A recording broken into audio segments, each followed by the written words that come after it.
Hello everyone, welcome to another blog.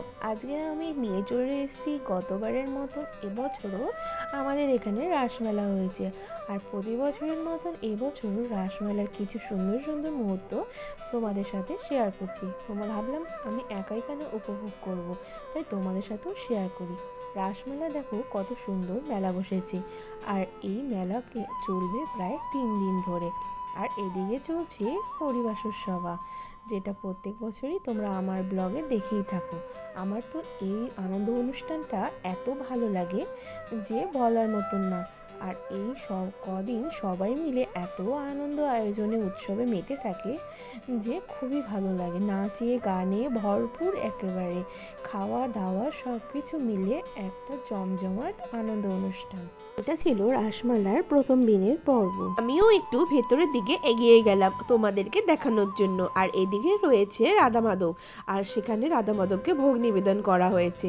ভোগ নিবেদন করার পরে সেখানেই পাশে রয়েছে সব সখীগুলোর একটা দল, যেটা সবাই মিলে সখী সেজে নাচাগানা করছিল। আর এদিকে রাসের চক্র রয়েছে। আর আমার তো খুবই ভালো লাগে এই রাসের চক্র ঘোরাতে। তোমরা কি কেউ বলতে পারবে রাধাকৃষ্ণের রাসের চক্রের পিছনে ওই যে বুড়িমাটা থাকে ওনাকে ঠিক কি বলে? আমার তো ঠিক জানা নেই এনার নাম। তোমাদের যদি কারো জানা থাকে এই বুড়িমার নাম, তাহলে অবশ্যই কমেন্টস করে জানিও। রাধারানীকে গোবিন্দ বলছে, ও গো রাধে তুমি ভয় পেও না, রাধে তুমি ভয় পেও না, রাধে তুমি ভয় পেও না, রাধে তুমি ভয় পেও না, আমি চাহে যদি সে পড়ে না।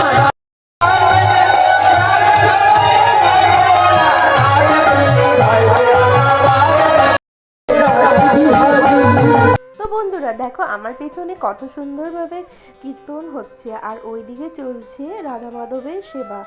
আর আমার তো খুবই ভালো লাগে বরাবরই, কারণ প্রতি বছর আমি এখানে আসি আর খুব খুব আনন্দ করি।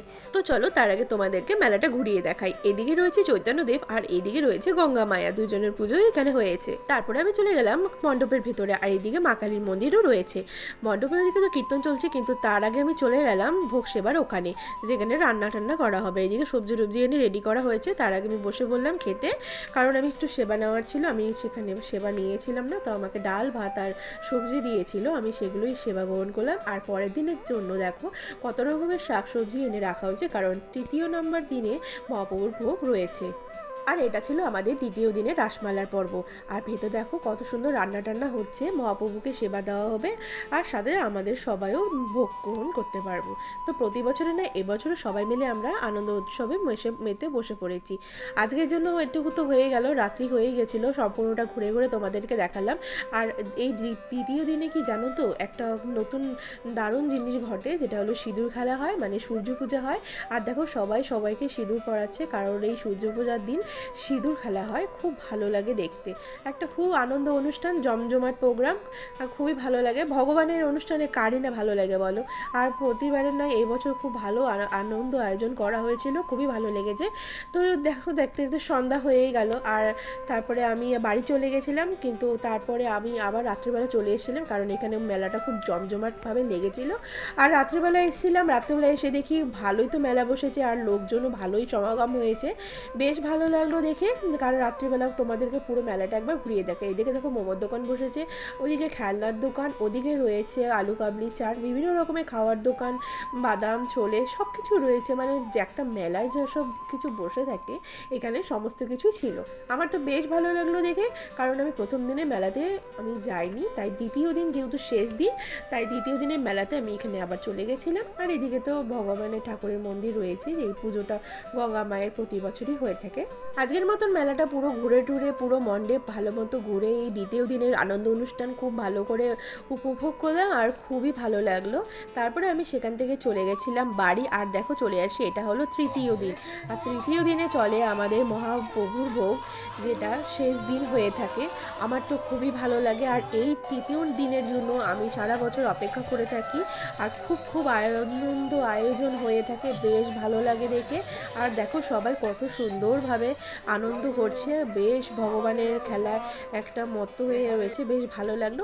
এবার ছেলের নামে তো মহাপ্রভুর ভোগের অনুষ্ঠান শেষ হয়ে গেল, তারপরে সবাই রেডি করে নিল, প্রসাদ বিতরণ হবে তার জন্য আমরা বসেও পড়েছি সবাই। দেখো এখানে রাস্তায় ধার দিয়ে সবাই বসে পড়েছে প্রসাদ নেওয়ার জন্য, কারণ এটা বারোয়ারি পুজো ছিল, তাই সবাই খুব সুন্দরভাবে একভাবে লাইন করে বসে পড়েছে। আর জানো তো এইভাবে খাওয়ার মজাই আলাদা, প্রসাদ নিব এইভাবে, আমার তো খুবই ভালো লাগে। দেখো আমিও বসে পড়েছি পাতা টাতা নিয়ে রেডি হয়ে, তো কখন প্রসাদ আসবে সেই অপেক্ষা করছি। আর দূরে দেখো ওই যে প্রসাদ চলেও এসেছে, ওই সাইডে প্রসাদ দেওয়া শুরু হয়ে গেছে। তারপরে দেখতে দেখতে আমার পাতেও চলে এলো অন্ন ভোগ সেবা, অন্ন কচুর শাক সব কিছুই ছিল, খুব ভালো লাগলো, সমস্ত আইটেম খুব ভালো করে রান্না হয়েছিল। আমার তো এখন ভিডিওটা এডিট করছি, সত্যি এখনও দেখলে আমার এত ভালো লাগছে, মানে মনে হয় আবার প্রসাদ যদি পেতাম, খুবই ভালো লাগে। যাই হোক, এই বছরের নামে তো আনন্দ অনুষ্ঠান শেষ হয়ে গেল, আসছে বছর আবার হবে। তারপরে আমি অনেক রাত্রিবেলা আবার সেখানে গিয়েছিলাম। দেখো এখন পুরোপুরি জায়গাটা ফাঁকা, দেখতে কেমন শ্মশান মনে হচ্ছে, যেখানে বেশ কিছু ঘন্টা আগেও লোক ছিল, কিন্তু এখন সেই জায়গাটা পুরো টোটালি ফাঁকা। দেখে এতটা মন খারাপ লাগছে যে এখানে আমরা একটু আগে কত না আনন্দ করে গেলাম, আর সেখানে এখন পুরো এরিয়াটা ফাঁকা। যাই হোক, আসছে বছর আবার হবে এই ভেবে আমি সেখান থেকে মন খারাপ করে আমি আর আমার গদ চলে গেলাম বাড়ির দিকে। তো কেমন লাগলো তোমরা আজকের ভিডিওটা অবশ্যই জানিও। আর এটা হলো সবার শেষ দিনের ভিডিও। এখানে দেখো রাধা মাধবকে পুরো গ্রাম ঘুরিয়ে একদম ভাসান দেওয়া হবে। তো প্রতি বছর তো সবাই খুব মজা করে, কিন্তু এই বছরে একটু বেশি মজা হয়েছিল। যাই হোক, মহাপ্রভুর ভোগও খুব ভালো করে সুসম্পন্ন হয়েছে। এবার আমাদের রাধা মাধব চলছে পুরো গ্রাম দর্শনের উদ্দেশ্যে, তো ঘুরিয়ে ভগবানকে ঘুরিয়ে তারপরে বিসর্জন দেওয়া হবে। আসছে বছর আবার হবে এই মনে করে আমরা আমাদের মনের আনন্দ দুঃখ সব কিছুকে মনের মধ্যেই চেপে রাখলাম। খুব ভালো লাগলো। যাই হোক, আজকের ব্লগটা এইটুকুই, কেমন লাগলো অবশ্যই জানিও, ভালো লাগলে একটা লাইক করে দিও, চ্যানেলটাকে সাবস্ক্রাইব করে দিও। আর দেখা হচ্ছে এইরকমই আরও অন্য কোনো ভিডিও নিয়ে, ততক্ষণের জন্য ভালো থেকো, সুস্থ থেকো। আর হ্যাঁ, যাওয়ার আগে একবার বলে যেও রাধে রাধে।